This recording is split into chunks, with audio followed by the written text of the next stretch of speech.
তো ওই জিনিসটা আপনাকে আবার এস্টিমেট করে বলতে হয় না, আপনার ক্যালকুলেট করতে পারেন, আমি জাস্ট হ্যালো, প্রসেসটা আসসালামু বলতেছি আলাইকুম তাহলে। স্যার। বলেন। স্যার, স্যার ওই যে বলছিলেন যে আমাদের সেকশন মানে 11টা বাজে ক্লাস, এখন ক্লাস মানে কি অনেকেই জয়েন হতে পারতেছে না স্যার, মানে জানেন না আপনার তো। না, আপনার কথা আমি বুঝছি, একটা নিতাম লেট হয়ে যায়, এ সেকশন আবার বলতেছিল ওদের লেট নাইটের সমস্যা হয়ে যায়, বুঝছেন তো, ওই সব মিলিয়ে আর কি। আচ্ছা, রেকর্ডেড আমি থাকলে তো ঠিক আমার আছে স্যার। কোনোটাই সমস্যা না, রেকর্ড বাট কেউ এই তাহলে স্যার সেকশন। ওদের মানে আমাদের সেকশনে অনেকে নাই তো স্যার, সবাই জানে 11টা বাজে, আপনি বলছিলেন ওই অনুযায়ী টাইম বলেছিল। তো কেউ একজন হ্যাঁ হ্যাঁ রেকর্ড হ্যাঁ, করলে যাতে ওটাই সুন্দর হওয়ার হয়। কথা ছিল। হ্যাঁ ঠিক আছে, রেকর্ড করেন, আপনার সমস্যা নেই, এখানে তেমন কিছু না, খালি আমি আপনাদের এই এনার্জি অডিটটা পুরোটাই আসলে বলা হয়েছে, নতুন করে কিছু যে বলবো তা না, বাট কি কি ধরনের জিনিস পড়বেন এটা আমি একটু দেখাচ্ছি আর কি।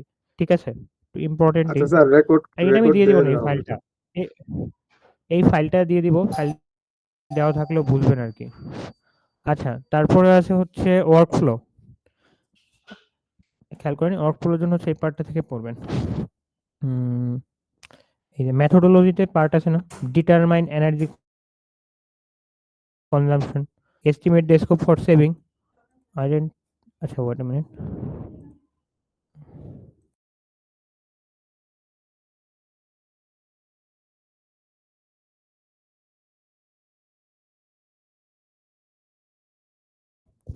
সরি, খেয়াল করেন এই এটার জন্য সেই পার্ট থেকে পড়বেন আর কি।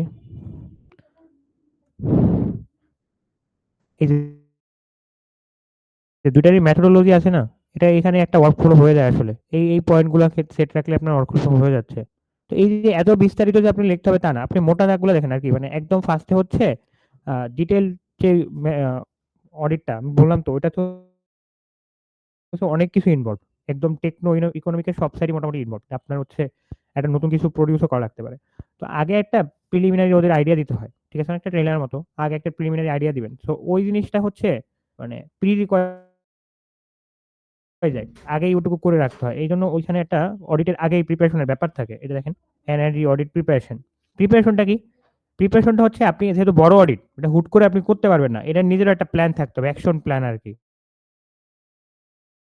ঠিক আছে, তো ওই ফার্স্টে হচ্ছে আপনি দেখবেন যে আচ্ছা এটা হচ্ছে বড় একটা গ্যাস ফিল্ড, তো এইটার ক্রাইটেরিয়া হবে এরকম যে এই গ্যাস এনার্জি এটার রিলেটেড বেশি, বা ধরেন এটা একটা টেক্সটাইল মিল, সেক্ষেত্রে আবার আপনার অ্যাকশন প্ল্যান ডিফারেন্ট হবে, তাই না, কোন ধরনের ক্রাইটেরিয়া পড়বে এটা আগেই একটা প্ল্যান করে রাখতে হবে, তাই কি না। এটা করার পর আপনার ইনিশিয়ালি একটা প্রিলিমিনারি অডিট করে রাখতে হবে, বুঝলে, ট্রেলারের মতো। প্রিলিমিনারি অডিট মানে হচ্ছে অক থ্রো, যেটা আপনি এক দেখায় আর কি যেটুকু ধরতে পারেন, কারণ মোটা দেখে প্রিলিমিনারি তো হচ্ছে একটা আইডিয়া পাওয়া যায় যে ধরনের কি ধরনের অডিট এখানে করতে হবে, তো অ্যাকশন প্ল্যানটা করার জন্য একটা প্রিলিমিনারি অডিট দরকার, বুঝতে পারতেছেন। ওকে, তো এই আমাদের ওই টার্গেট তো দিন শেষে ছিল কি, এনার্জি ব্যালেন্সিং আর কি, মানে ওয়েস্টেজটা কমানো, তাই না, একটু এফিসিয়েন্ট ইউজ করা। ওকে, হয়তো ভুলে গেছেন, সমস্যা নেই। এই এই এইটা তাহলে প্রিপারেশনের মধ্যে কি কি থাকতেছে, আপনার এইখানে এক্সাক্ট এরকম না লিখলে আপনি পয়েন্টগুলো তো ধরতে পারতেছেন। আপনার হচ্ছে ওই যে বেস্ট অন ক্রাইটেরিয়া, কোন ধরনের ক্রাইটেরিয়ার অডিট এখানে হবে এটা আইডেন্টিফাই করা, কি কি স্কোপে কাজ করবেন, প্লাস হচ্ছে একটা প্রিলিমিনারি অর্থাৎ ওয়াক থ্রু অডিট করা, তারপর হচ্ছে একটা অ্যাকশন প্ল্যান দেওয়া, এইগুলা অ্যানালাইসিস করে আপনার অ্যাকশন প্ল্যানটা দেওয়া, তারপর হচ্ছে আপনি মূল অডিট এক্সিকিউট করা শুরু করবেন। আচ্ছা, এখানে একটা ব্যাপার আছে যে অডিট এক্সিকিউট করা শুরু করলে মেজারমেন্ট করার জন্য কিছু যন্ত্র, ইকুইপমেন্ট, অ্যাপারেটাস, এগুলো তো আমাদের আইডিয়া থাকতে হবে। তো সেই আইডিয়াটা আমি দেখেন দিছে যে function of following equipment which are use, আমি এখানে যে কটা নাম দিছি এই কটা পড়লেই যে হবে জিনিসটা তা না, বাট এগুলা হচ্ছে মোস্ট ইম্পর্টেন্ট টাইপ। ঠিক আছে, হাইগ্রোমিটার, লিক ডিটেক্টর, আমি একটু বলি। আচ্ছা, এটা আপনি একটু খেয়াল করেন, আহ, আমরা যদি হচ্ছে পরের স্লাইডটা দেখি, ইকুইপমেন্টের আলাদা স্লাইড আছে, এই যে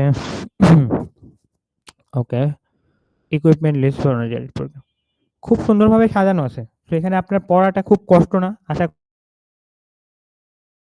করি লিখতেও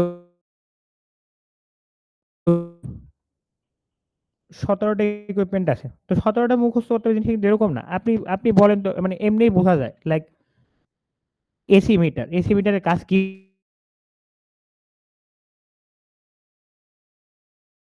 করে, তো এটাই ওদের ওদের ফাংশনটা হচ্ছে জানা।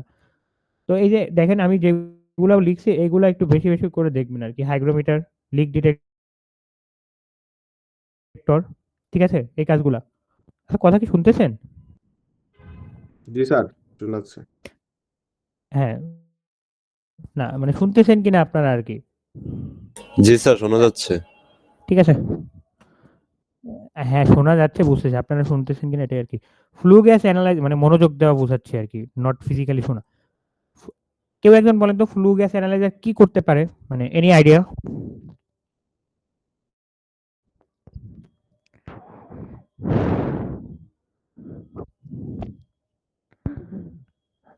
কেউ আছেন কি? জি স্যার। একটু বলেন তো, এগুলো আমি দেখাবো কিন্তু আপনারা আসলে একটু অ্যাক্টিভ পার্টিসিপেশন আরো দরকার।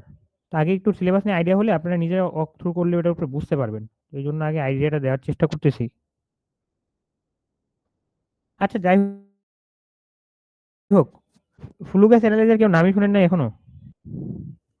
আচ্ছা বলেন তো, ধরেন আমরা এই যে এনার্জি, ধরেন আমরা একটু অডিট করার জন্য অনেক ইকুইপমেন্টই তো দেখলাম, মানে প্রমিনেন্ট ইনস্ট্রুমেন্ট গুলা কি হতে পারে? আপনাদের হাতে লিস্টটা ওপেন করি, আরেকবার একটু খেয়াল করেন তো প্রমিনেন্ট গুলা কি হতে পারে।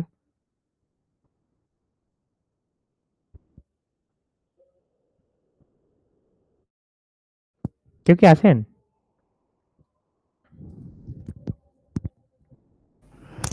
জি স্যার। ওকে, প্রমিনেন্ট হইতে পারে হচ্ছে কারেন্ট মিটার, ভোল্ট মিটার, এটা তো প্রমিনেন্ট হবে। প্লাস হইতে পারে ওই যে পাওয়ার কোয়ালিটি অ্যানালাইজ করার যেসব যন্ত্রপাতি থাকে, any kind of quality analyser, তাই না? এটা হচ্ছে ইলেকট্রিসিটি জেনারেশন বা এই জাতীয় কোম্পানিতে। এখন ধরেন আপনি আসছেন এমন একটা জায়গায় যেখানে হচ্ছে গ্যাস প্রোডাকশন হতো, মানে গ্যাস প্রোডাকশন হয় না, গ্যাস ট্রান্সমিশন হতো, পাইপ লাইনিং যেটা আর কি, ন্যাচারাল গ্যাসের যে প্রসেসে দেখছেন না, পাইপ লাইনিং করে ট্রান্সমিট করার জন্য। আচ্ছা, বলতে হবে না, দেখছেন আর কি, পাইপ ন্যাচারাল গ্যাসও পাইপ লাইন করেই নিবে। ওকে, তো এই জি পাইপ স্যার। লাইনিং করার সময় দেখেন কি ওই ওদের যাতে লিক থাকে, ওই লিক কিন্তু আপনি ওই যে এমনিতে ফ্লুক ডিভাইস যেগুলো ইলেকট্রিক্যালের লিক শনাক্ত করতে পারে, যেসব পাওয়ার কোয়ালিটি অ্যানালাইজার ওইগুলো যে হয় না, ওদের হচ্ছে আলট্রাসনিক লিক ডিটেক্টর লাগে। ঠিক আছে, এটাই আর কি। এই যে 12 নাম্বারটা, এটা কিন্তু ইম্পর্টেন্ট আছে, একটু দেখতে হবে। তো আলট্রাসাউন্ড কারণে আমি বুঝতে পারছেন, আলট্রাসাউন্ড মানে এই সাউন্ড এমিশন থেকে হচ্ছে ওরা আইডেন্টিফাই করে আর লোকেট করে যে কোথায় হচ্ছে অ্যাকচুয়ালি লিক হচ্ছে। ঠিক আছে, এটা প্রসেস আপনাদের জানতে হবে না, আপনাদের শুধু ফাংশনটা জানতে হবে, কে কি কাজ করে। তো এত বিস্তারিত কিছু লাগে না, দেখেন এখানে লিখছে কত ছোট করে, just actual to the point ফাংশনটা জানতে হবে। লাইক এই যে ফ্লু গ্যাস অ্যানালাইজার কি করবে বলেন? গ্যাসের কনসেন্ট্রেশন মাপে জাস্ট, এটাই। তো based on word, based on gas loss, pressure management, মানে কত প্রেশার মেজারমেন্ট, কতটুকু প্রেশার আছে, এটা থেকে বোঝা যায় যে এখানে কনসেন্ট্রেশন কিরকম হচ্ছে, তাই না? আচ্ছা, আর যখনই অ্যানালাইজার ওয়ার্ডটা আসবে মাথায় রাখবেন, এখানে একসাথে মাল্টিপারপাসে কাজ হয়, মানে অনেকগুলা কি বলে আর কি, ওর অনেকগুলা কাজে ওকে ইউজ করা হয়। যেমন এই যে ফ্লু গ্যাস অ্যানালাইজার দেখেন, শুধু হচ্ছে যে কনসেন্ট্রেশন গুলা মাপতেছি তা না, তো ওদের হচ্ছে মাপে, কি বলে ওটাকে, ওই ওদের হচ্ছে কতটুকু অন্য গ্যাসের হচ্ছে মিক্সচার হইতেছে, লাইক একটা বয়লারে আপনি হচ্ছে কি বলে আহ, দুই ধরনের ফুয়েল দিছেন আর কি, দুই ধরনের ফুয়েল বলতে মানে কি বলে আর কি, ফুয়েল না ওটা, একটা ফুয়েল দিছেন আর ওই ফুয়েলকে হচ্ছে কি বলে ফ্লো করার জন্য হচ্ছে আপনার আর একটা ইয়া লাগে, ফ্লুইড লাগে, ফ্লুইড। ঠিক আছে, তো ফ্লুইড হতে পারে এয়ার অথবা ওয়াটার। তো এই যে ফ্লুইড আর ফুয়েল মিক্সার করবেন, এদেরও একটা রেশিও থাকতে হবে। তো ওই রেশিওটা অপটিমাইজ হচ্ছে কিনা এটা ওই অ্যানালাইজার দিয়ে মাপা যায়। মানে খুবই সহজ আর কি, যে জটিল কিছু না। বয়লারে তো হচ্ছে ওয়াটার বয়লার তো দেখছেনি, তো এটা হচ্ছে এটা ফ্লো করা লাগে, ফ্লো করার জন্য সব ফ্লুইড লাগে। তো ওইটার রেশিও হচ্ছে এই অ্যানালাইজার দিয়ে মাপে। তো ওটার রেশিওটা ঠিক না থাকলে হচ্ছে আপনার ঠিকভাবে ফ্লো হয় না।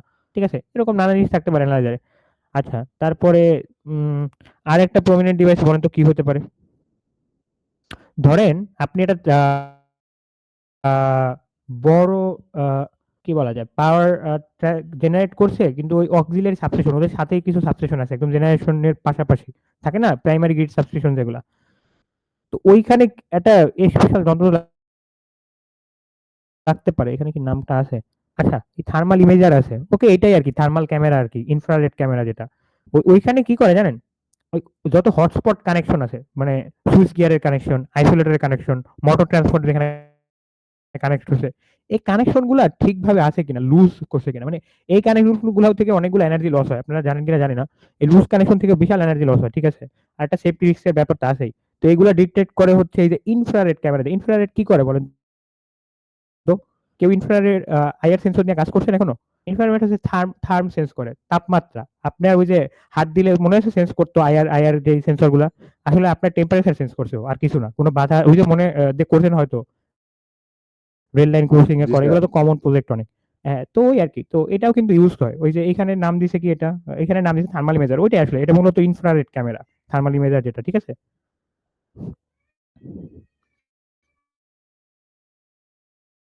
আরো অনেক কিছু ইউজ হতে পারে, লাক্স মিটার হতে পারে লাইটিং অডিট করার সময়, তাই না? পাওয়ার ফ্যাক্টর মিটার থাকতে পারে, ভাইব্রেশনের সেন্সর থাকতে পারে। একটু বুঝতে পারতেছেন তো? এখানে যে কটা আছে আর আমি যা নাম বলছি এগুলো একটু বেশি করে দেখবেন এরকম।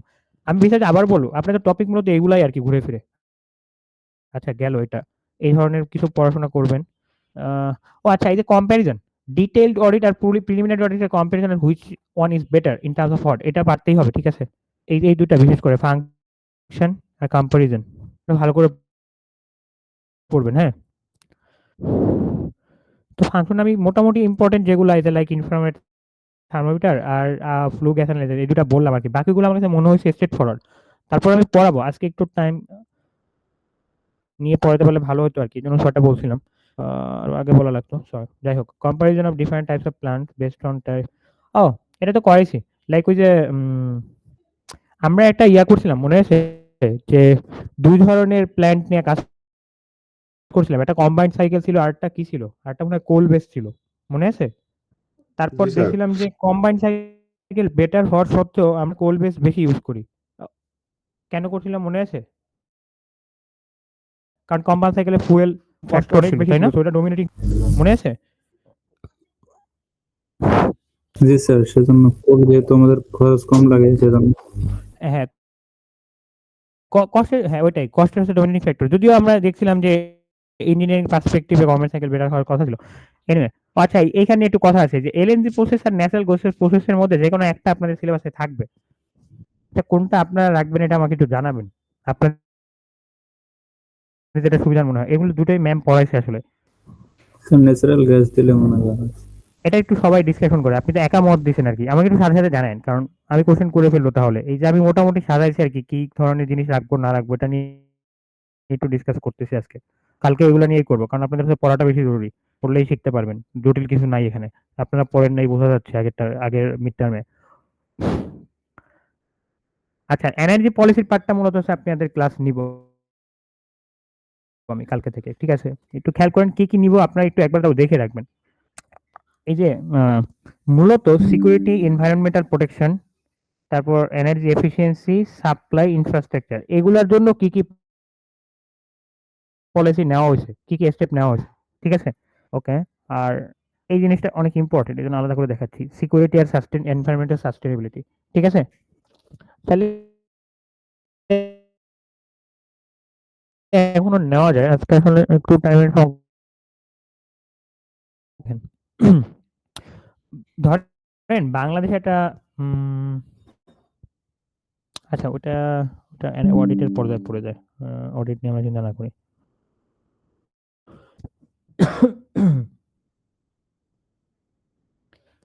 উম, ওই যে এই পার্টটা দেখেন, scope of amenities by the policies of trader to promote sustainable energy. এটা কি কেউ বলতে পারেন, মানে এই জিনিসটা কি আসলে? সেটা ওয়ার্ডটা শুনছেন আগে, sustainable renewable energy development authority? Anyone? একটু রেসপন্স না করেন। স্যার। না স্যার, শুনেন নাই। আচ্ছা ঠিক আছে, এটা অবশ্য এই দেখেন, এখানে যে আপনারা এনার্জি পলিসি পড়েই পলিসি করা শুরু করেন, জিনিসটা এরকম না। এটা জাস্ট একটা কনসেপচুয়াল, আর এর শেষের দিকে ওরকমই থাকে, কিছু কিছু কনসেপ্ট নিয়ে জাস্ট আপনাদের আইডিয়া। এই এগুলো হচ্ছে আপনারা এখন কিছু করবেন না, জাস্ট জানবেন আর কি যে এরকম পলিসি হচ্ছে অ্যাক্ট করে, ঠিক আছে। তো এই যারা হচ্ছে অথরিটি অ্যাক্টিং, ওরা হচ্ছে সেটা এখানে। ওই যে গতদিন আপনারা ওই কোন সেকশনে ছিল আমার মনে নেই, কেউ হচ্ছে রিপোর্ট জমা দিয়েছিলেন, কেউ একজন। তো ওই রিপোর্টে হচ্ছে আপনি ইচ্ছা মতো মার্কেট প্রাইস লিখে দিয়েছেন, লাইক বিরুলিয়াতে এরকম মার্কেট প্রাইস আছে এখন অয়েলের, বাট একটা রেফারেন্সিং পর্যন্ত করেন নাই, এখন জানেন না কারা করে এটা। তো এই বাংলাদেশে যত ইলেকট্রিসিটি ট্যারিফ বলেন বা আহ, এই ধরনের ফুয়েল কস্ট, এগুলা সব হচ্ছে নির্ধারণ করা হচ্ছে এনার্জি রেগুলেটরি একটা কমিটি আছে, বিইআরসি, ঠিক আছে? তো আপনারা হচ্ছে ওনাদের সাইট থেকে অ্যাটলিস্ট রেফারেন্সিং করেন। আপনার অ্যাকচুয়াল সাইটে না খুলে আপনারা তো জানেন তথ্যটা, বাট ওদের একটা রেফারেন্স থাকতে হয় যে আমরা এইখান থেকে ইউজ করছি আরকি। আপনি যদি হুট করে লিখে দেন যে এতটুকু দাম হয়েছে, অয়েলের এখন দাম এরকম, এটা তো হলো না আরকি। একটা রিপোর্ট করার সময় ওই একটা রেফারেন্স তো রাখবেন আরকি, যে আপনি কিছু ডেটা দিচ্ছেন, রেফারেন্স নাই কোনো। খুবই অড, ঠিক আছে? আ আচ্ছা একটু দেখি। আচ্ছা এটা থেকে আমি কালকে দেখাবো না পলিসির পার্টটা। অডিট পার্টটা বুঝছেন কিনা? কারণ অডিট পার্টটা হচ্ছে আপনাদের নেক্সট কুইজে দিব তো। একটু পড়াশোনা করেন আরকি। আর এখানে আমি হচ্ছে থিওরিটিক্যাল পার্টটা বেশি বলতেছি কারণ আপনাদের মিট খাতা দেখে দেখছি থিওরিটিক্যাল এর অবস্থা খুব বাজে। আর ম্যাথমেটিক্স এর পার্ট হচ্ছে আপনারা তাসমিয়া বেতনের ম্যাম থেকে ওইখান থেকে হচ্ছে এক্সাম্পল গুলো একটু প্র্যাকটিস করবেন। ঠিক আছে? ট্যারিফ ক্যালকুলেশনের এক্সাম্পল গুলা। ট্যারিফ আর কম্পারিজন অফ ট্যারিফ। ওই যে এই কম্পারিজনটা একটু ভালো করে খেয়াল রাখেন আরকি। লাইক ২ টা ডিফারেন্ট প্ল্যান্টে দেখা যায় একটা এনভায়রনমেন্টের জন্য বেটার আরকি এবং এফিশিয়েন্সিও ভালো। স্টিল ওটা আমরা ইউজ করি না। কেন ইউজ করি না? ওই যে ফুয়েলের মতো একটা ডমিনেটিং ফ্যাক্টর থাকে। দেন কস্ট অফ ফুয়েল হচ্ছে পুরা ওয়ার্ল্ডের পলিটিক্স নির্ধারণ করে। এখানে আপনার একটা প্ল্যান্ট চুজ করা কিছুই না। ঠিক আছে? তো ওই অন্য কিছু অনেক বেটার থাকলেও দেখা যাচ্ছে আসলে আমাদের এই কি বলে ফুয়েল কস্টের ডমিনেটিং ফ্যাক্টরের কারণে আমরা হচ্ছে পরে ওটা চুজ করি না। এই জিনিসটা একটু ভালো করে দেখেন। সেটার জন্য। আর এনার্জি পলিসি আমি কালকে আবার দেখাবো। একটু আইডিয়া নিয়ে আসেন। শ্রেয়া অথরিটির হচ্ছে নাম শুনেন নাই, খুবই ভালো। শ্রেয়া মিলে যে কাজটা করে সরি ওকে এখানে কি বলছি কি প্রমোট সাস্টেনেবল এনার্জি করবে। আচ্ছা একটা জিনিস হচ্ছে ধরেন বাংলাদেশে রিনিউয়েবল এনার্জি ফর্ম কি আছে একটু বলতে পারেন? রুফটপ সোলার বাদে ওটা সবাই জানেন আর কি। Anyone? Sir hydro power plant, hydro তাপ পাওয়ার টার্বিন। মানে হ্যাঁ ঠিক আছে, মানে আমাদের আর কি একটু কি হতে পারে মানে জেনারেশন অ্যামিনিটিস মানে বুঝুন তো, amenities সুবিধা আর কি, facilities, nothing else. Scope of facilities by the policies of সেটা, মানে সেটা কি পলিসি নিছে যার কারণে এই সাস্টেনেবল এনার্জি রিসোর্স গুলা ওইগুলার হচ্ছে বেনিফিট গুলো আমরা দেখতে পাচ্ছি এরকম আর কি। আ- একটু একটু দেই তথ্য। আপনার কি স্মার্ট গ্রিড নিয়ে কোনো আইডিয়া আছে কারো? জি স্যার। কিছুটা আছে। তো এই এনার্জি সিকিউরিটি বাড়ানোর জন্য কিন্তু স্মার্ট গ্রিডও কাজ করে। লাইক আমরা যারা কনজিউমার, যারা কনজিউম করি, অনেকের বাসার ছাদে হচ্ছে রুফটপ মানে পিভি মডিউল তো থাকেই, সোলার সেল। কিন্তু ওইটা কিন্তু আমরা নিজেরাই ইউজ করি, তাই না? যেটা জেনারেট করে নিজেরাই ইউজ করি না? জি স্যার। জি স্যার। স্যার এই মার্কেটে স্যার এটা সেলও দেওয়া হ্যাঁ, যাবে তো ফেলে দেওয়া এবং যায় ওইখানে সেটাই। নেওয়া তো যাবে। এক্সাক্টলি, সো পাওয়ার ব্যালেন্সটা বাড়ছে আর পাওয়ারই তো ফ্রিকোয়েন্সি কন্ট্রোল করে। সো পাওয়ার ব্যালেন্স থাকলে তো এনার্জি সিকিউরিটি বাড়বে। একটা জাস্ট সিম্পল পয়েন্ট বললাম। তো জিনিসটা আপনার যে মুখস্থ করেন অনেক কিছু তারা লিখতে পারে না জিনিস এরকম না। আচ্ছা আপনারা যে অনেক কিছু বলছেন ঠিক আছে, এটাও কিন্তু একটা গুড পলিসি। আমরা যে প্ল্যান্ট গুলো করি ওদের ওই যে বায়োম্যাস তৈরি করে এক ধরনের প্ল্যান্ট হতো না? ওটাও কিন্তু হতে পারে। ছোটবেলায় পড়ছেন বায়োম্যাস, ওই যে জৈব সার তৈরি করে যে। আচ্ছা এনিওয়ে হয়তো মনে আছে বা মনে নাই বলতে চাচ্ছেন না। আচ্ছা তারপরে এই যে দ্বিতীয় একটা পার্ট তো বললামই, যত স্মার্ট মিটার হতে পারে, মাইক্রো গ্রিড হতে পারে, স্মার্ট গ্রিড হতে পারে, এগুলো পলিসির মধ্যে আনতে হবে, তাই না? এখন এগুলো অপারেট করতে লোকজনের নলেজ থাকতে হবে না স্যার?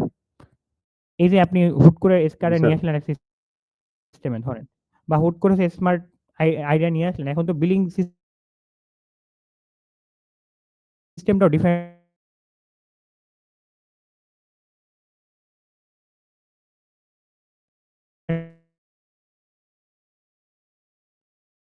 হয়ে যাবে।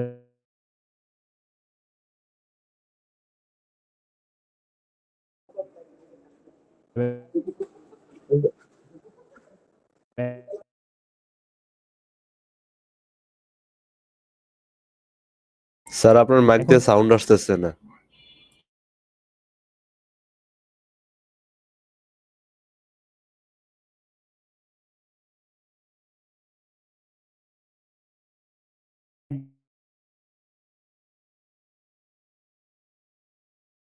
স্যার কোনো সাউন্ড আসতেছে না স্যার।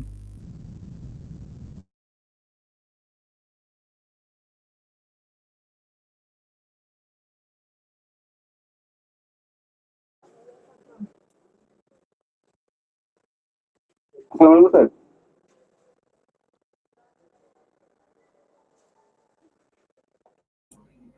Hello sir. স্যার মনে হয় নেট চলে গেছে।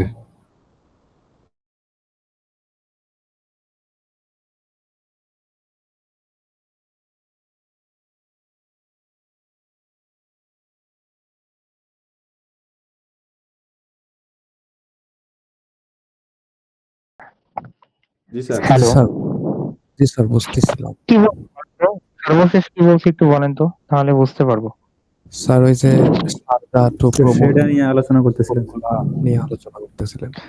হ্যাঁ, কি পয়েন্ট বলছি? কয়েকটা পলিসির পয়েন্ট বলেন তো। আমি বেশ কয়েকটাই বলছি। কোন পর্যন্ত শুনছেন এটা বোঝার জন্য আরকি।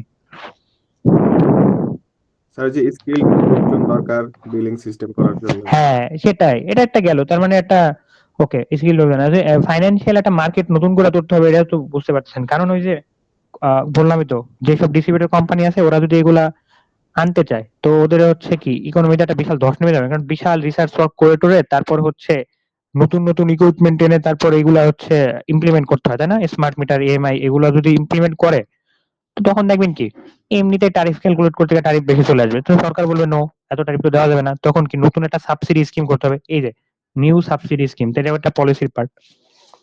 বুঝতেছেন আস্তে আস্তে পলিসিগুলোতে কিভাবে কানেক্ট হচ্ছে? জি স্যার। এখন এই যে আপনি হঠাৎ করে নতুন এক ধরনের জিনিস নিয়ে আসলেন, নতুন ধরনের কোডস লাগবে, নতুন ধরনের আইন লাগবে। সোজা বাংলায় কোড বলতে আবার অন্য কোড বুঝেন না, নট কোড মানে আইন আর কি, যে বিল্ডিং কোড থাকে না, ঠিক আছে? তো যে নতুন ধরনের অ্যাপ্লায়েন্স যখন আসবে ওদের স্ট্যান্ডার্ড সেট করতে হবে নতুন ভাবে। তো অ্যাপ্লায়েন্সের স্ট্যান্ডার্ডও সেট করতে হবে আবার, তাই না? বোঝা যায় গেল কিছুটা? নতুন সবকিছুরই তো একটা খাদ্য আসলেও তার একটা স্ট্যান্ডার্ড থাকে না, যেমন একটা অ্যাপ্লায়েন্স আসলে ওরা একটা স্ট্যান্ডার্ড থাকে। আমরা সব পলিসি পড়তেছি এখানে, সো আমাদের দিন শেষে পলিসি থেকে সে কানেক্ট করতে হবে। তাহলে নতুন এক ধরনের মানে এই যে আগে যে রেগুলেটরি বা স্ট্যান্ডার্ডাইজেশন কমিটি ছিল সেগুলাতে কি নতুন ধরনের অ্যাড করতে হবে না কিছু? কারণ অ্যাপ্লায়েন্স গুলোর স্ট্যান্ডার্ড আবার চেঞ্জ হচ্ছে, নতুন করে কোডও চেঞ্জ হচ্ছে, কি নেওয়া যাবে, কতটুকু রেঞ্জ থাকবে না থাকবে এগুলো চেঞ্জ হচ্ছে না? কারণ আপনি ধরেন সেল করবে, এখন কতটুকু সেল করতে পারবে একজন কনজিউমার সেটার একটা রেঞ্জ জানা থাকা লাগবে না? পলিসি থাকতে হবে না? স্যার জি স্যার, বলেন স্যার, কিছু বুঝতেছেন? স্ক্রিন বন্ধ হয়ে গেছে। এখন স্ক্রিন শেয়ার তো আসলে বন্ধ বলতে কি আমি মোবাইলে জয়েন করছি, আমার আসলে ল্যাপটপে কানেকশন নাই এখন। আমি ওই ফাইলটা দিয়ে দেবো না, ওটা সমস্যা নাই, যেটুকু সাজাইছি ওটা আমি দিয়ে দিব না, ঠিক আছে? এমনিতে কথা স্যার আপনার শুনতেছেন কিনা? কথা, স্যার কথার চাইতে নয়েজ বেশি, মানে খুব ভালো আসতেছে না। এখন ক্লিয়ার? একটু আমাকে একটু ইনফর্ম করেন আর কি। হ্যালো, স্যার আগের চাইতে ভালো হয়েছে। স্যার আগের থেকে ইমপ্রুভ করছে। আচ্ছা ইমপ্রুভ করুক, আপনি ক্লিয়ারলি শুনতে পাচ্ছেন? বোঝা যাচ্ছে সব? জি স্যার জি ক্লিয়ার। স্যার মোটামুটি বোঝা যাচ্ছে। ওই মোবাইল থেকে জয়েন করছি তো একটু আসতে হতে পারে। আচ্ছা ওই যে ফাইন্যান্সিয়াল মার্কেট বা রেগুলেটরি কমিটি এগুলো তো বুঝছেন। আমি জাস্ট কয়েকটা পয়েন্ট পিক করছি আবার একসাথে বলি। লাইক ওই যে নতুন ধরনের রিনিউয়েবল এনার্জি যদি কি বলে প্রমোট করতে হয় তাহলে কি হতে পারে? Like rooftop solar, biomass, hydro plant গুলা, তাই না? তারপরে এই যে এই অ্যামিনিস গুলার জন্য কি বলা যায়, নতুন যে সিস্টেম প্রডিউস করতে হয়, লাইক স্মার্ট মিটার বসানো, অ্যাডভান্স মিটারিং ইনফ্রাস্ট্রাকচার বসানো, ডিআর গুলা হচ্ছে অ্যাগ্রিগেট করা, মানে ওই যে ডিস্ট্রিবিউটেড এনার্জি রিসোর্স যেগুলো আছে, ইলেকট্রিক ভেহিকেল বলেন, ওইখান থেকে মানে বাইডিরেকশনাল পাওয়ার ফ্লো নিশ্চিত করতে অনেক ধরনের নতুন কিছু ডিজাইন করতে হয়, সোজা কথা। তো এইগুলোর জন্য আবার মেনটেন করার জন্য হচ্ছে নতুন ধরনের ক্যাপাসিটি লোক লাগবে, ইনস্টিটিউশনাল কিছু ফ্যাসিলিটি থাকতে হবে, মানে ট্রেনিং, সার্টিফিকেশন এই জাতীয় ফ্যাসিলিটিস, তাই না? তো কিছু টেকনিক্যাল অ্যাসিস্ট্যান্স রাখা লাগবে। আর কি বললাম, ওই এগুলার বেসিসে ওই যে বললাম যে সাবসিডি স্কিম যেটা ওটা চেঞ্জ করতে হয়, মানে পলিসির দিকগুলো আর কি। তারপরে এই যে সবকিছু চেঞ্জ হলে নতুন অ্যাপ্লায়েন্স আসলে স্ট্যান্ডার্ড গুলো চেঞ্জ হয়, কোড গুলো চেঞ্জ হয়, তাই না? তার নতুন ধরনের রেগুলেশন প্লাস স্ট্যান্ডার্ডাইজেশন লাগে, এই আর কি। কিছুটা কি আইডিয়া হয়েছে? জি স্যার। হ্যালো, আপনাদের যদি এটা আমি 1 ঘন্টা 1.5 ঘন্টা লেকচার নিই এমনই লাগবে, এমনি বুঝছেনই তো পলিসি জিনিসগুলো তো আর কিভাবে বলবো আমি, যত সহজে পিক পয়েন্ট করে বলা যায় ওভাবে বলতেছি। তো একটা জিনিস নিয়ে আলোচনা করলাম পলিসি, রাইট? যে লাইক সাস্টেনেবল এনার্জি যদি প্রমোট করতে চাই কি করা লাগতে পারে।